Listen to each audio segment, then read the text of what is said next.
안식일 이튿날 곧 너희가 요제로 곡식단을 가져온 날부터 세어서 7 안식일의 수요를 채우고 7 안식일 이튿날까지 합하여 50일을 계수하여 새 소재를 여호와께 드리되 너희의 처소에서 10분의 2 에바로 만든 떡 2개를 가져다가 흔들지니 이는 고운 가루에 누룩을 넣어서 구운 것이요 이는 첫 요제로 여호와께 드리는 것이며 너희는 또 이 떡과 함께 1년 된 흠없는 어린 양 7마리와 어린 숫소 1마리와 순양 2마리를 드리되 이것들을 그 소제와 그 전제 제물과 함께 여호와께 드려서 번제로 삼을지니 이는 화제라.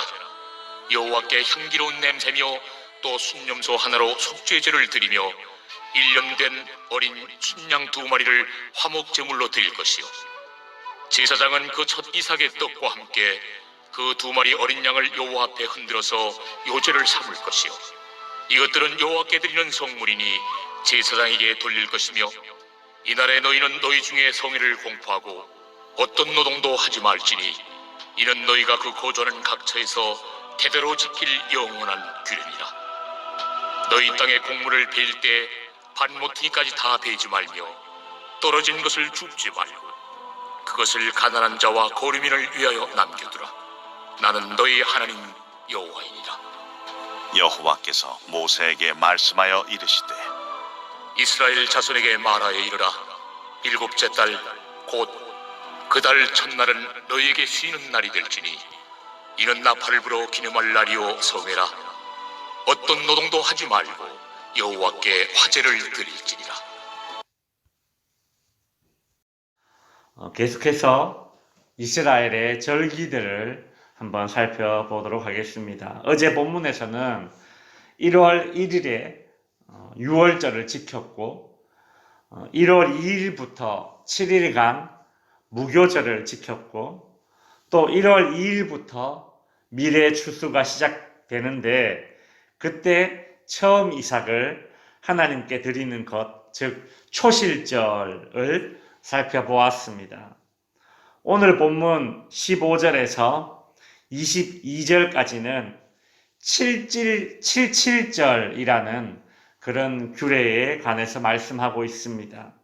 77절은 초실절로부터 7주가 지난 그 다음 날입니다. 그러니까 7주, 한 주가 7일 아닙니까? 그러니까 7주니까 7에 49, 77절, 그래서 49일, 그리고 그 다음 날인 50일까지 포함하는 것이죠. 초실절에 첫 번째 수확한 그 수확물을 하나님께 드리며 시작한 그 추수가 77절, 즉 49일 동안 계속되다가 50일에 이제 마무리가 되는 것입니다.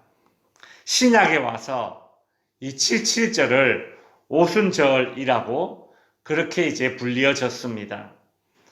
77절 기간에는 곡식뿐만이 아니라 포도, 무화과, 석류, 올리브 열매, 꿀 이런 것들을 이제 수확을 하게 되고 제단에는 밀과 포도와 올리브 기름을 이제 바치게 됩니다. 77절은 추수하는 기간이기 때문에 22절에 보시면 너희 땅의 곡물을 벨 때에 밭 모퉁이까지 다 베지 말며 떨어진 것을 줍지 말고 그것을 가난한 자와 거류민을 위하여 남겨두라라는 명령이 이제 또다시 주어지는 것입니다.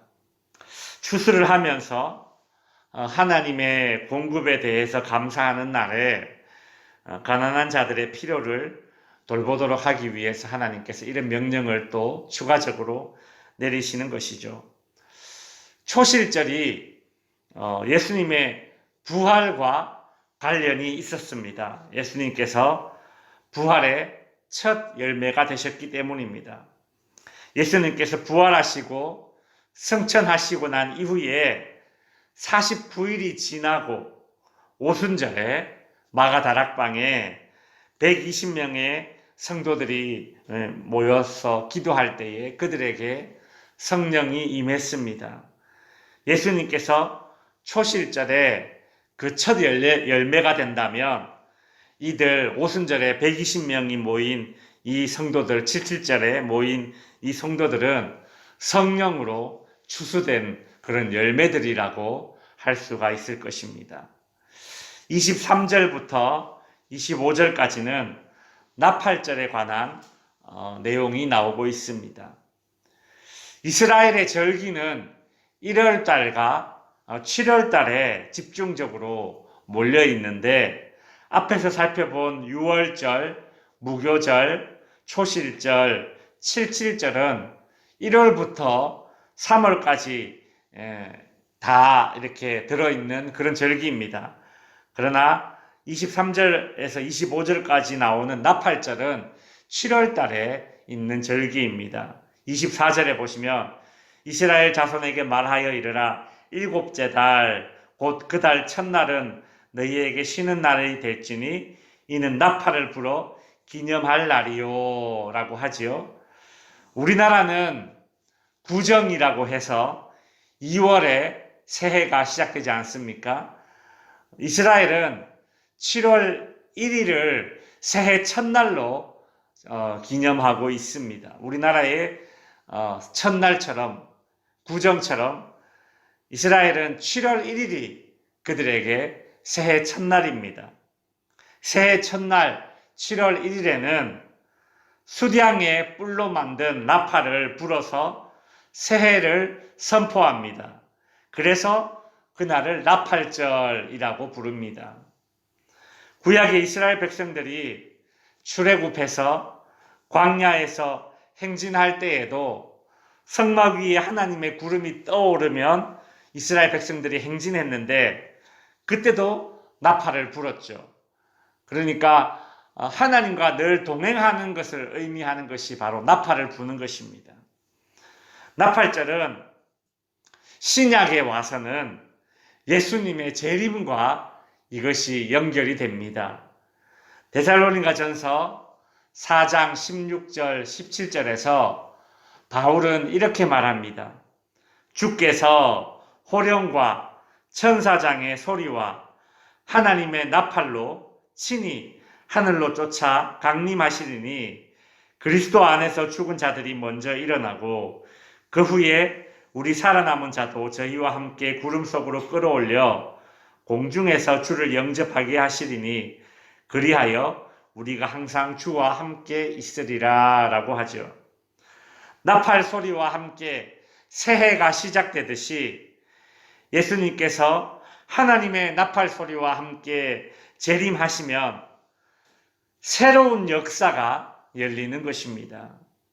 의인들에게 이 나팔 소리는 축제를 알리는 나팔 소리지만 죄인들에게 악인들에게 이 나팔 소리는 심판을 알리는 나팔 소리가 되는 것입니다.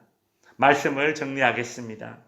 오늘은 추수시기였던 그 77절과 새해를 알리는 나팔절에 대해서 알아보았습니다. 풍성한 소출이 쌓아둠이 아니라 하나님께 드리는 드림의 시작이 되고 또 풍성한 소출이 움켜짐이 아니라 이웃에게 나눔의 시작이 되는 것이 바로 이 77절이었습니다. 예수 그리스도 재림의 날은 하나님의 백성들에게 새 역사가 시작되는 날입니다.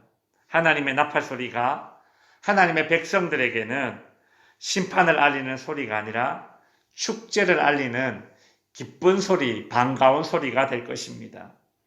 하나님의 백성된 저와 여러분이 하나님께 드리는 것과 이웃에게 나누는 것과 그리고 재림의 소망을 품고 살아갈 수 있기를 주님의 이름으로 축원드립니다.